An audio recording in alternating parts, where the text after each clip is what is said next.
Oi, meu nome é Emerson Silva e esse é o podcast para você deixar de ser trouxa. Pra gente deixar de ser trouxa, o que a gente precisa fazer? Ler os livros de Harry Potter, de 1 até 7.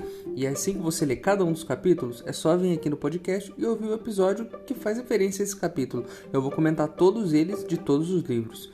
Eu espero que eu consiga fazer isso. Hoje a gente vai comentar o quarto capítulo de Harry Potter e a Pedra Filosofal. O nome do capítulo é O Guardião das Chaves. Antes de começar, eu queria só dar um recadinho a respeito dos outros programas, né, dos primeiros programas. Vocês devem ter reparado que o formato, ele tá meio que, né, cada programa é uma coisinha um pouquinho diferente, mas não se preocupem, são testes que eu tô fazendo, eu tô tentando encontrar a melhor forma de fazer o programa ficar legal, ficar divertido, então não se desesperem, porque é isso aí, a vida é assim, a gente vai melhorando com o passar do tempo. Tendo dado meus recados, eu acho que é só isso e vamos pro capítulo de hoje.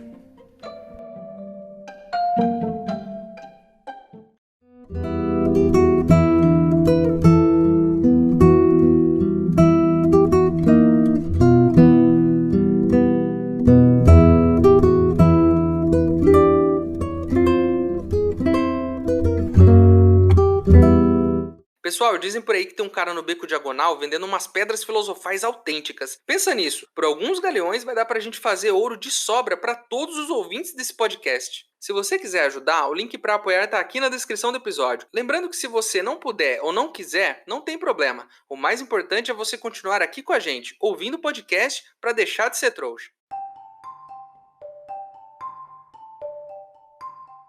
A gente já teve esse contato com a magia no começo do livro, né? O Dumbledore apagou lâmpadas e o Hagrid desceu de moto com o Harry nos braços, mas o próprio Harry, ele tá tendo o primeiro contato aí. É claro que ele fez coisas sem querer durante a vida toda, né? E há uns 2 capítulos atrás, ele fez o vidro desaparecer e o Duda cair na gaiola da cobra. Mas o primeiro contato real com magia acontecendo e sendo presente de fato na vida dele é nesse capítulo. E é aí que a gente começa a descobrir as coisas e o livro começa a ficar muito mais interessante. Uma coisa muito legal que a gente descobre nesse capítulo também. No capítulo anterior, o tio Walter tava com um pacote, né? Um pacote comprido. A gente descobre assim que o Hagrid entra e o tio Walter aparece com uma espingarda, que era uma arma que tava dentro do pacote. Então ele comprou uma arma e ele tava com essa arma lá. Talvez para se defender de alguém mesmo, ele já estava pronto para ter que lidar com esse tipo de situação. Tanto é que ele já desce armado assim que o Hagrid entra na casa. O Hagrid entra e aí a gente vê aquele lance da gordofobia de novo, da J.K. Rowling. Porque ele fala pro Duda, sai daqui seu gordão, e senta lá. E depois ele dá uma outra amostra de gordofobia, porque o Duda, né? O Duda tá lá, ele tá quieto no canto dele, diferente no filme, mas no livro ele tá quieto lá no canto dele. E aí o tio Walter fala alguma coisa pro Hagrid, ele fica puto, e aí o Hagrid vai transformar o Duda em porco, e só sai um rabo. E aí o Hagrid solta uma frase maravilhosa que é tipo, eu queria transformar ele em porco, mas ele já parece tanto com um que a única coisa que eu pude fazer foi fazer crescer o rabo nele. É engraçado? É muito engraçado. É errado? É muito errado. Então, assim, a gente ri, mas ri com culpa, muita culpa. Tem mais uma coisa legal que acontece, que assim que o Hagrid entra e ele vai falar com o Harry, ele já sabe quem é o Harry, só de olhar. E ele fala assim, você é muito parecido com seu pai, mas tem os olhos da sua mãe. A gente vai ouvir isso muitas vezes até o final dos 7 livros.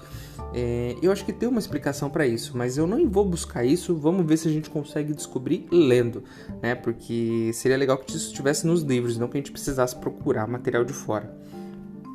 Uma coisa muito interessante em todo esse capítulo também é que o Hagrid tá com um casacão, né? Ele chega lá com um casacão clássico dele. E ele começa a tirar desse casaco um monte de coisas. E aí eu pensei em algumas situações. Esse casaco é mágico, é claro, né? Não tem como não ser, porque é o casaco de um bruxo. Mas o Hagrid não é, teoricamente, um bruxo, né? Porque a gente sabe que ele não pode fazer magia e ele foi expulso da escola. Então, assim, o casaco é mágico ou não? Se for mágico, tudo bem. Tá tranquilo. Se não for mágico, é muito estranho tudo que acontece na sequência. Ele tira salsicha, bule, xícara, ele tira até uma coruja do casaco, uma coruja viva, papel, caneta, tudo isso estava dentro do casaco dele. Então eu espero que esse casaco seja mágico e ele esteja tirando as criaturas. E aí, tipo, lá dentro é gigante, tá todo mundo tranquilo lá dentro. Porque se não for mágico, imagina a quantidade de coisa socada que tem nesse casaco.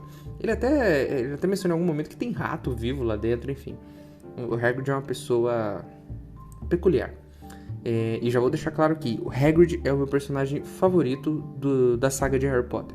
Eu gosto mais dele do que do Harry, Hermione, de Rony. Eu acho o Hagrid muito legal, com um passado muito interessante e que é explorado, sim, né? Não no primeiro livro, mas a Rowling explora o passado do Hagrid. É muito legal saber esses detalhes sobre ele. Nesse capítulo também a gente descobre que os tios não contaram nada pro Harry sobre a família. Então aquela carta que o Dumbledore deixou no começo do capítulo 1, né? E aquela carta que ele deixou, os tios nunca mostraram pro Harry aquela carta e nunca tiveram aquela conversa.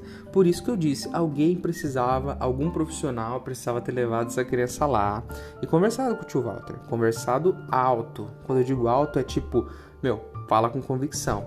Conta ou você vai ter consequências. Porque, você é um bruxo, né, velho? Você sabe? E ali você tá com a criança que, teoricamente, é a criança mais importante daquela época. Porque, né, o que aconteceu com ela é uma coisa inacreditável. Então, assim, você vai deixar ela com alguém que você sabe que não é uma pessoa muito fácil de lidar? Chega e fala, mas fala firme. Não, deixou a carta, os caras não leram a carta, velho. Os caras não estão nem aí. Eles querem ocultar toda essa parte da vida do Harry. Aí o que acontece quando o Hagrid entra na sala? A primeira coisa que ele faz é entregar pro Harry uma carta. Não é aquela carta lá do começo que o Dumbledore deixou com o tio Walter. É uma outra carta, que é a carta de Hogwarts, aquela que estava chegando aos montes no capítulo anterior. E aí na carta eu queria só destacar uma parte muito interessante que é no começo. No começo, quando fala-se assim, diretor, alvo Dumbledore. E aí ele começa a listar todos os subtítulos, né, do Dumbledore, todos os títulos dele. E aí um dos títulos é Cacique Supremo. Eu achei incrível esse subtítulo. Tipo, como o cara se torna um Cacique Supremo? Na verdade, o que é um Cacique Supremo? Enfim, fica aí a pergunta e espero que a gente descubra nos próximos capítulos. Uma coisa muito interessante que também acontece nesse capítulo é o emprego da palavra trouxa, né? O Hagrid chega e fala: eu gostaria que um trouxa como você tentasse me impedir de levar o Harry. E é muito engraçado, né? E a gente sabe que a palavra em inglês não é trouxa, é muggle. E aí eu fiz um trabalhinho de casa e fui no Google pesquisar, né? Abri o Google Tradutor e digitei muggle. Do outro lado apareceu trouxa. Eu falei, não pode ser. Será que a tradução direta é essa mesmo? É trouxa? E aí eu vi em várias wikis que a tradução se tornou assim por conta da popularidade dos livros. Muggle, pelo que eu entendi, significa pessoa que não tem habilidade em uma certa questão. Então aí a autora usou, né, a palavra da pessoa que não tem habilidade para uma pessoa que não tem magia. Só que atualmente a tradução não significa não ter habilidade. A tradução é trouxa mesmo. Muggle é trouxa. E é isso. Simples assim. Tá no Google, tá no dicionário Oxford que eu achei aqui. Então assim, a autora conseguiu cunhar um termo. O termo que é nome desse podcast. Mas é muito legal isso, né? Porque isso virou uma coisa real, né? Não é mais ficção. Muggle é trouxa. E é isso, tá explicado.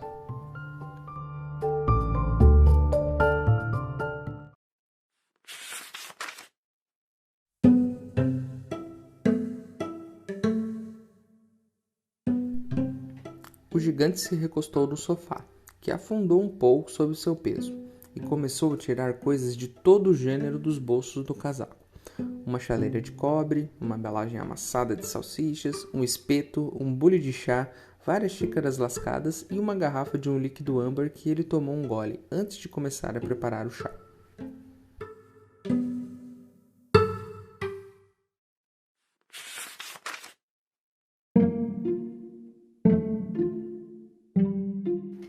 Mais uma coisa que a gente descobre de muito interessante nesse livro é o tamanho da mágoa que os Dursley têm dos Potter, principalmente a tia Petúnia, né, que é a irmã da mãe do Harry. ela assim, ela guarda uma mágoa até hoje, porque ela começa a comentar que, minha irmã, ela foi chamada pra escola, chegou transformando xícara em rato, e... Primeiro, a irmã dela transformava xícaras em ratos, eu achei que as crianças não podiam usar magia fora da escola, senão elas eram punidas. O Harry, inclusive, faz coisas em pequenas magias e ele é punido, sim. Ele vai até para um tribunal em algum momento, se eu não me engano. Então, assim, como é que funciona essa regra? Em algum momento ela foi mais branda e depois ela vai se agravando, enfim. Eu sei que existe essa regra, então a irmã dela acho que não obedecia muito também isso não. Mas a tia Petúnia tem essa mágoa, uma mágoa forte, sabe? Pô, tinha que ter feito uma terapia com essa criança aí, porque olha só o tipo de adulto que ela virou, né? Inclusive eles têm tanta mágoa, eles querem tanto se separar dessa parte bruxa da família, que eles inventam uma história pro Harry de que os pais sofreram num acidente de carro. E aí tem um trecho muito legal que ela tá contando pro Harry ali, na toda a situação do Hagrid e tal, ela tá contando pro Harry sobre a irmã dela. Minha irmã era isso, era aquilo, e aí eu sabia que um dia ela ia se explodir. E, tipo, como assim? Ela ia se explodir? Tipo, o conceito que ela faz da irmã é que a irmã em algum momento se explodiu e morreu. Então, tipo, ela também não tá nem aí pra história, nem se importa. A irmã morreu e parece que foi até de boa pra ela. Aí o Hagrid senta lá, faz o negócio do chá, faz a salsicha, tudo aquilo que tava no bolso dele, espero que seja mágico. O Harry come, adora aquilo lá, porque, né, enfim, não deve comer coisa boa lá com os tios. E o Hagrid descobre que o Harry não sabe de nada e ele conta lá, né? Faz um resumão lá e fala que o Voldemort conseguiu vários seguidores, ele era um cara do mal, muito mal, foi lá, matou os pais do Harry, tentou matar o Harry e não conseguiu. Eu só queria pensar numa situação aqui. Eu sei que nem todo mundo tem treinamento de luta e tudo mais, mas os alunos, eles aprendem magia e as magias para se defender. Como é que foi isso? Porque no filme o Voldemort chega e mata os pais dele sim, com uma facilidade inacreditável. Eu não lembro se no livro tem a descrição disso, mas não é pra ser fácil assim, né? Tem que ter uma certa resistência aí da mãe, do pai. E a gente sabe, a mãe usou toda, né, usou seu conhecimento pra fazer uma magia de proteção no Harry. Isso a gente vai descobrir depois. Mas não se narra isso, né? Uma coisa meio, ele chegou e matou seus pais. Pronto. Não que a gente precise saber de muito mais, porque, né, o principal foi isso, ele chegou e venceu. Então não importa muito o que aconteceu no meio do caminho aí. Mas seria legal saber. E aí já tem aquela questão também, né? Você sabe quem, não é Voldemort, é você sabe quem. As pessoas não falam o nome dele, as pessoas têm medo de falar o nome e fica esse negócio de você sabe quem. E aí ele até trava, né, na hora de falar pro Harry, fala que não sabe soletrar, que não sabe escrever. Eu não sei se ele não sabe escrever Voldemort ou se ele não sabe escrever e ponto final. Mas vamos embora, vamos seguir assim. O tio Walter fala, né, que eles mereciam ter morrido mesmo e não sei o que, e aí que o Hagrid pega o guarda-chuva e tenta fazer o rabo no Duda, e é aquela história que eu já contei pra vocês. E aí tem uma parte muito legal que o tio Walter fala assim: eu não vou pagar nenhum velho biruta pra ensinar esse menino a fazer mágica. E ele tá falando do... ele tá falando do Dumbledore, né? E achei muito legal o uso da palavra biruta. Faz tanto tempo que eu não uso isso e é uma palavra ótima. Tipo, aquele velho biruta lá. E conhecendo o Dumbledore depois, a gente começa a concordar um pouco. Ele é meio lelé mesmo, né? Ele é meio, né? Enfim. Aí o Hagrid conta toda a história e fala: ei, mano, vambora. E aí, provavelmente, o Harry vai aceitar.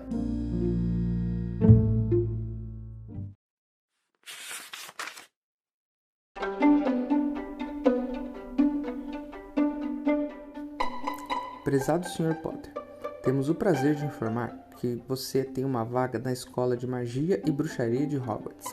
Estamos anexando uma lista dos livros e equipamentos necessários. O ano letivo começa em 1º de setembro. Aguardamos sua coruja até 31 de julho. No mais tardar, atenciosamente, Minerva McGonagall.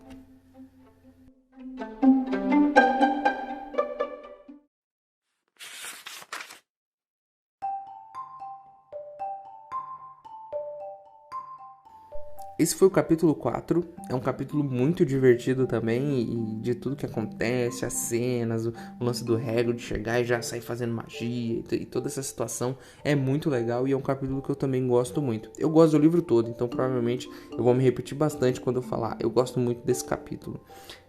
Mas é um ótimo capítulo, e é muito bom mesmo. Sim, tem a capa do episódio, né? A capa do episódio de hoje foi feita pelo Lyuben Zidarov. Eu escolhi essa capa mais por uma questão sentimental. Eu já disse que eu gosto muito do Hagrid, e eu olhei nas capas feitas ao redor do mundo, e não são todas que o Hagrid aparece na capa da Pedra Filosofal, mas nessa ele aparece, e é só ele e o Harry, não tem mais ninguém. Então assim, acho que ela significa muito, né? Porque é uma capa muito, muito bonita, e o Hagrid, ele é uma figura muito forte em todos os livros. Ele protege o Harry, ele tá do lado do Harry o tempo todo, do começo até o fim. Eu adoro esse personagem, e eu acho que ele merece uma homenagem nesse capítulo. Então, eu vou colocar a capa que tem o Hagrid e o Harry. Ela é desenhada de um jeito bem simples e tal, mas é muito bonita. É isso então, né? Terminamos mais um capítulo do livro, e eu espero que vocês continuem aqui comigo, lendo e ouvindo os podcasts, acompanhando aqui os comentários, e manda sua mensagem para cá se você não concorda com alguma coisa que eu disse, se você tem algo a acrescentar. O e-mail é e-maildostrouxas@gmail.com, e-maildostrouxas@gmail.com. Você manda e fala o que você acha, se você discorda de mim, se você tem algo a acrescentar, e se eu gostar do seu e-mail, eu vou ler ele aqui. É isso então. Espero que você tenha gostado. Um abraço, meu nome é Emerson Silva, e esse é o podcast para você deixar de ser trouxa.